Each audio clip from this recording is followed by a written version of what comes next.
केंद्र सरकार को भी उन्होंने घेरा।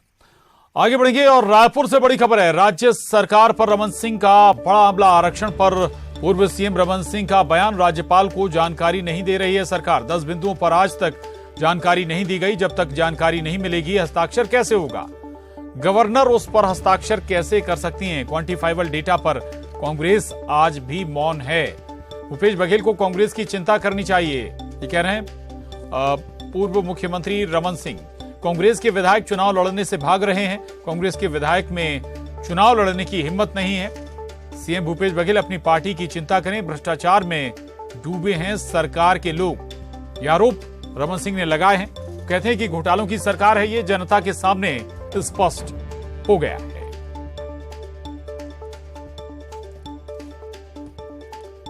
आपको एक बार फिर बता दें, पूर्व सीएम छत्तीसगढ़ के रमन सिंह ने उन्होंने वर्तमान सरकार पर, कांग्रेस सरकार पर जमकर हमला बोला है और उन्होंने कहा है कि आरक्षण पर राज्यपाल को जानकारी नहीं दे रही है सरकार। 10 बिंदुओं पर आज तक कोई जानकारी नहीं दी गई, ये आरोप रमन सिंह लगा रहे हैं सरकार पर। ये भी कहते हैं कि जब तक जानकारी नहीं मिलेगी हस्ताक्षर कैसे करेंगे गवर्नर? आरक्षण के लिए जो मुद्दे निर्धारित हुए हैं और जिन मुद्दों पे महामहिम ने जानकारी मांगी है, वो आज तक वो 10 बिंदुओं पे जानकारी नहीं दिया है और जब तक वो जानकारी उपलब्ध नहीं हो जाएगा तब तक गवर्नर उसमें हस्ताक्षर कैसे कर सकती है? मुझे लगता है कि क्लियरिफिकेशन होना चाहिए। भूपेश बघेल को अपने कांग्रेस की चिंता करनी चाहिए। विधायक लोग चुनाव लड़ने से भाग रहे हैं। 1 नहीं, 2 नहीं, 3 नहीं, 5 विधायकों ने कह दिया कि अब हम चुनाव लड़ने लायक नहीं है इस सरकार में। तो जो स्थिति कांग्रेस की है कि विधायक आज से जो सत्तारूढ़ पार्टी के हैं वो उनकी हिम्मत चुनाव लड़ने की नहीं है, मैदान में जाने की नहीं है।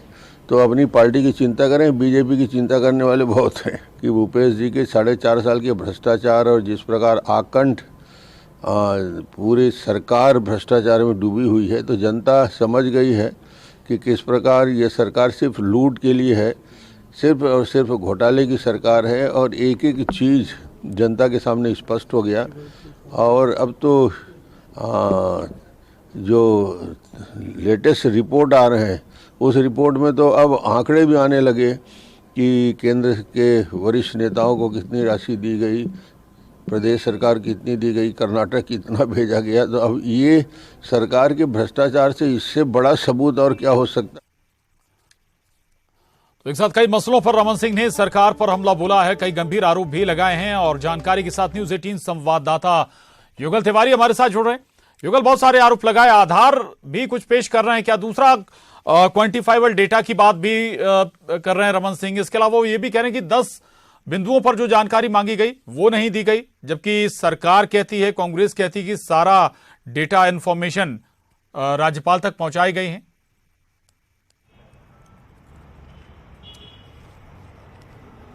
देखिए प्रशांत, मौका भी है और दस्तूर भी है। 2023 में विधानसभा का चुनाव होना है। ऐसे में राजनेताओं के जो जुबान है उससे अगर नए नए शब्द को निकलते रहेंगे, आरोप प्रत्यारोप के दौर है वो लगातार जारी रहेंगे। पहला अगर हम बात करें आरक्षण के मुद्दे को लेकर के, पूर्व मुख्यमंत्री डॉक्टर रमन सिंह ने कहा है कि जो 10 बिंदुओं की जानकारी मांगी गई थी वो राज्यपाल को उपलब्ध नहीं कराया गया है, तो ऐसे में हस्ताक्षर कैसे होगा? और दूसरी ओर मुख्यमंत्री भूपेश बघेल ने कहा है कि क्वांटिफाइबल डाटा की आवश्यकता ही नहीं है, जब विधानसभा में पारित हो गया है तो उसे हस्ताक्षर करना चाहिए। ये विरोधाभास है। दोनों ही, एक तो मुख्यमंत्री हैं, एक पूर्व मुख्यमंत्री हैं, बावजूद इसके इस तरह से नियमों को लेकर के इस तरह से आरोप प्रत्यारोप लगेंगे तो सोचने वाली बात है।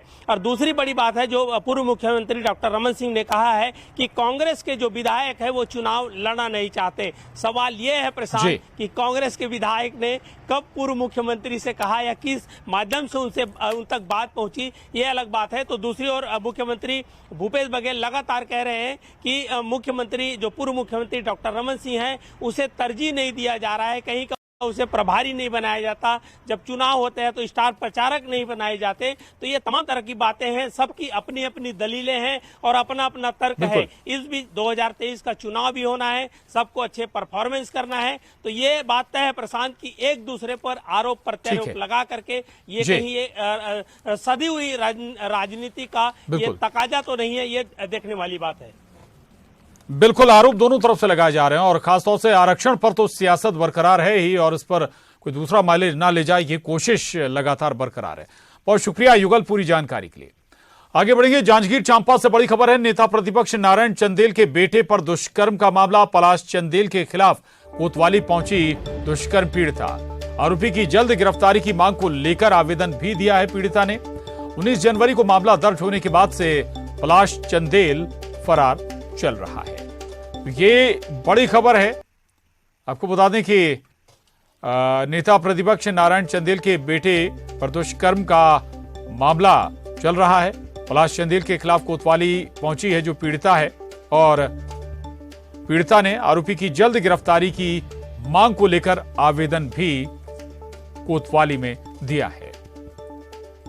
दरअसल 19 जनवरी को मामला दर्ज होने के बाद से पलाश चंदेल फरार चल रहा है। रोहित हमारे साथ जुड़े हैं और जानकारी के साथ। रोहित, क्या जानकारी आपके पास? पीड़िता भी पहुंची है कोतवाली थाने, पुलिस तक अभी तक कोई पलाश चंदेल से जुड़ी जानकारी हाथ नहीं लगी क्या? निश्चित तौर पर जो पीड़िता है वो लगातार परेशान है और उसके द्वारा जो है आज कोतवाली थाने पहुंची और उसने जो है एक आवेदन दिया है जिसमें उसके द्वारा ये मांग की गई है कि आरोपी जो पलाश चंदेल है उसकी जल्द से जल्द गिरफ्तारी की जाए, क्योंकि उसके द्वारा जो पूर्व में प्रेस वार्ता किया गया था उस दौरान उसने एक प्रेस वार्ता में एक डर भी बताया था और भाजपा कार्यकर्ताओं के साथ साथ नारायण चंदेल और पलाश चंदेल के परिवार वालों की ओर से भी डराने धमकाने का एक आरोप लगाया था और उसी को लेकर के वो काफी डरी हुई है और आज उसी में आवेदन लेने के लिए वह कोतवाली थाने पहुंची हुई थी और उसने मांग की है कि जल्द से जल्द जो है उसकी गिरफ्तारी की जाए, क्योंकि उनके परिवार वाले और बीजेपी के जो नेता हैं वो लगातार उनके परिजनों को और उनके घर वालों को जो है प्रताड़ित कर रहे हैं, क्योंकि पीड़िता जो है एक शासकीय कर्मचारी है और ऐसे में उसे शासकीय जो नौकरी है उसे आने जाने में भी दिक्कत हो रही है। तो इन तमाम चीजों को लेकर के वो लगातार मांग करती रही है, मीडिया के सामने भी वो आई थी, लेकिन बड़े दुख की बात है कि अभी तक पुलिस के हाथ खाली है। हालांकि ये कहा जाता है कि पुलिस के कानून के हाथ इतने लंबे हैं कि किसी भी आरोपी के गिरेबान तक पहुंच जाता है, लेकिन अब इस मामले में लेट लदी भी देख करके पीड़िता में असंतोष है। अब बता रहे हैं धमकियां भी उसे मिली हैं। चल ठीक है, हालांकि अब जल्द से जल्द गिरफ्तार करने की मांग पलाश चंदेल को पीड़िता कर रही है। शुक्रिया रोहित पूरी जानकारी के लिए। आगे बढ़ेंगे, रायपुर से बड़ी खबर है। नेता प्रतिपक्ष के बेटे की गिरफ्तारी पर गृह मंत्री का बयान आया है। कानून अपना काम कर रहा है। गिरफ्तारी की समय सीमा पर उन्होंने कहा कि समय नहीं बता सकते, लेकिन कानून अपना काम कर रहा है। बड़ी खबर है, नेता प्रतिपक्ष के बेटे की गिरफ्तारी पर गृह मंत्री बोले हैं कि कानून अपना काम कर रहा है। समय की म्याद नहीं बता सकते, लेकिन कानून अपना काम करेगा। के पुत्र के ऊपर जो आरोप लगा, अभी तो गिरफ्तारी नहीं हुई उसकी। प्रक्रिया पुलिस अपना काम कर रही है। कब तक हो जाएगी गिरफ्तारी? अब ऐसा संभव निश्चित तारीख बताना संभव नहीं। और दुर्ग में एक बार फिर सेक्सटॉर्शन का मामला सामने आया है। इस बार 34 साल के बुजुर्ग 9 लाख के ठगी का शिकार हुए हैं। बुजुर्ग को अश्लील वीडियो कॉल के जरिए ठगों ने अपना निशाना बनाया। इस पूरी घटना को अज्ञात आरोपी ने बड़ी चालाकी से अंजाम दिया। आरोपी ने खुद को दिल्ली क्राइम ब्रांच का अधिकारी बताया और इस मामले से बचने का रास्ता बताकर पीड़ित से 9 लाख रुपए ऐंठ लिए। इस मामले में पुलिस ने अपराध दर्ज कर लिया है और जिस खाते में पैसे मंगवाए गए उसकी जांच साइबर सेल द्वारा की जा रही है। पास फोन आया था, उस नंबर को ट्रेस करने के लिए हमने साइबर सेल को प्रतिवेदन भेजा है और जिस खाते पे पैसा उनसे ट्रांसफर करके मंगाया गया था उसकी भी जानकारी संबंधित बैंक से प्राप्त की जाए।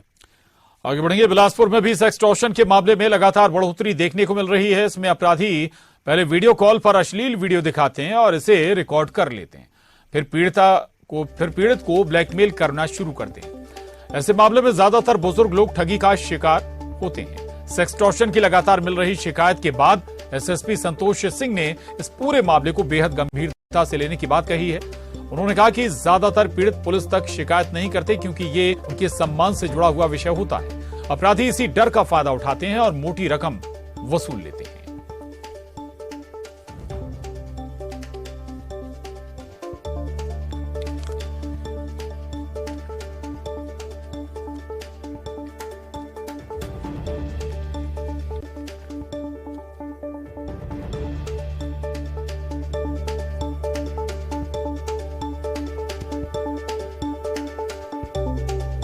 तो आपको एक बार फिर बता दें, दरअसल लगातार सेक्सटॉर्शन के मामले अब सामने आ रहे हैं। बिलासपुर में भी इसी तरह का ये मामला सामने आया है और खासतौर से मामलों में इजाफा भी हुआ है। बताया जाता है कि इसमें अपराधी पहले वीडियो कॉल पर अश्लील वीडियो दिखाते हैं और फिर इसे रिकॉर्ड कर लेते हैं और फिर पीड़ित को ब्लैकमेल करना शुरू करते हैं। ऐसे मामले में ज्यादातर बुजुर्ग लोग ही ठगी का शिकार होते हैं।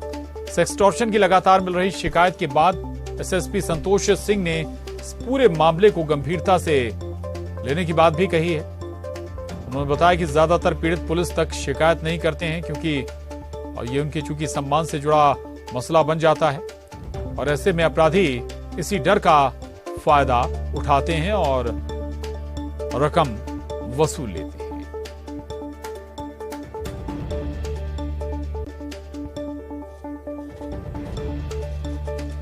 तो छत्तीसगढ़ में सेक्सटॉर्शन के कई मामले सामने आए हैं और राजधानी के साथ ही बिलासपुर में भी सेक्सटॉर्शन के मामले बढ़े हैं और ज्यादातर इनमें देखा गया कि इन ऐसे मामलों में जो बुजुर्ग हैं वो अक्सर इनका शिकार हो जाते हैं और बदनामी ना हो इस डर की वजह से जो ब्लैकमेल करने वाले लोग हैं या जो क्राइम करने वाला ग्रुप है वो इनसे वसूली या पैसे ऐंठने में सफल हो जाता है।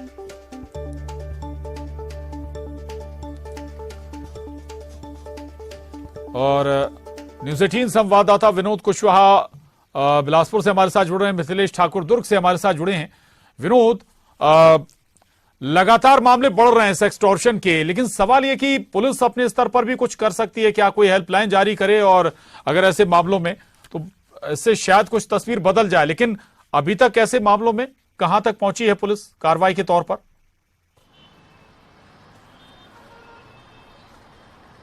देखिए, कार्रवाई के तौर पर इसलिए पुलिस का पहुंचना मुश्किल हो जाता है प्रशांत, क्योंकि अधिकतर लोग जो है इज्जत के डर से, समाज के डर से जो है बताना मुनासिब नहीं समझते हैं और जब बताते हैं तब सारी चीजें खत्म हो जाती है, यानी अकाउंट उनका पूरा खाली हो चुका होता है। और जो साइबर सेल है, हालांकि टीम लगातार लगी भी है, और अगर बात करें हम बिलासपुर की तो पूरे साल भर के अगर आंकड़ों की तरफ डालें तो करीब दर्जन भर से भी ज्यादा इस तरह के मामले आए हैं। और अभी हालिया 2 महीने पहले का ही सरकंडा थाना क्षेत्र का मामला था जहां 80 साल के एक बुजुर्ग ठगी का शिकार हुए थे। तो ऐसी स्थिति में वो तब पहुंचे जब उनका 2.5 लाख रुपए पूरे अकाउंट से जा चुका था और पुलिस ने हालांकि एफआईआर तो दर्ज कर ली, लेकिन आमतौर पर देखा जाता है कि ठगी के मामलों में बहुत सारे खुलासे कर लेती है पुलिस, पकड़ लेती है। लेकिन अभी तक की अगर बात करें तो सेक्स एक्सटॉर्शन के मामले में पुलिस ने बहुत ज्यादा ठोस कोई कार्रवाई नहीं की है, क्योंकि पुलिस का ये कहना होता है कि साइबर सेल, चूंकि व्हाट्सएप कॉल के जरिए वो लोग ठगी करते हैं तो नंबर को ट्रेस कर पाना बहुत ज्यादा मुश्किल होता है। हालांकि एक क्लू पुलिस के पास होता है, अकाउंट नंबर, उसके जरिए कोशिश करती है, लेकिन बहुत सारी चीजें ऐसी हो जाती है कि फर्जी हो जाती है। चैलेंजेस बड़े हैं लेकिन साइबर ठगी ये हो रही है रहेगा। विनोद, मिथिलेश हमारे साथ बने हैं। मिथिलेश, दुर्ग में भी ऐसे मामले सामने आए हैं और सवाल यही कि भाई इनसे बचा कैसे जाए?